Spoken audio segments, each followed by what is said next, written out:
ବହୁତ ଭଲ ହେଲା ନବୀନ ବାବୁ। ଆପଣଙ୍କୁ ଆଉ ଆମ ମୁଖ୍ୟମନ୍ତ୍ରୀର ପରିଚୟ ଦେବାକୁ ପଡିବନି। ଆପଣ ଯଦି ଏମିତି ଆମ ପାଖରେ ସବୁବେଳେ ଥାନ୍ତେ, ଆମ ଲୋକମାନେ ଆପଣଙ୍କ ମହତ୍ଵ କେମିତି ବୁଝିଥାନ୍ତେ? ମଣିଷ ନିଜ ଲୋକମାନଙ୍କର ମହତ୍ଵ ସେତେବେଳେ ବୁଝିଥାଏ ଯେତେବେଳେ ସେମାନେ ଦୂରକୁ ଚାଲିଯାଆନ୍ତି। ଆରେ କଣ ଦରକାର ଥିଲା ଏ ଓଡିଶା ପାଇଁ ଏତେ ନିଃସ୍ୱାର୍ଥପର ସେବା ଯୋଗାଇ ଦେବା? ଦୀର୍ଘ 24 ବର୍ଷର ନିଃସ୍ୱାର୍ଥପର ସେବା ବଦଳରେ ଆପଣ ଏ ଓଡିଶାବାସୀ ମାନଙ୍କ ଠାରୁ କଣ ପାଇଲେ? କେବଳ ନିନ୍ଦା, ଅପବାଦ ଆଉ ଲୋକହସା, ବାସ୍।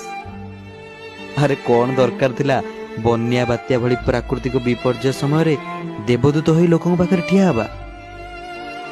ଆଉ ପୁଣି କଣ ଦରକାର ଥିଲା ଯେ କରୋନା ମହାମାରୀ ସମୟରେ ନିଜ ଲୋକମାନଙ୍କୁ ବଞ୍ଚାଇବା ସହିତ ଅନ୍ୟ ରାଜ୍ୟକୁ ଅକ୍ସିଜେନ ସିଲିଣ୍ଡର ସପ୍ଲାଇ କରି ଓଡ଼ିଶାକୁ ସାରା ଭାରତରେ ପ୍ରଶଂସାର ପାତ୍ର କରାଇବା?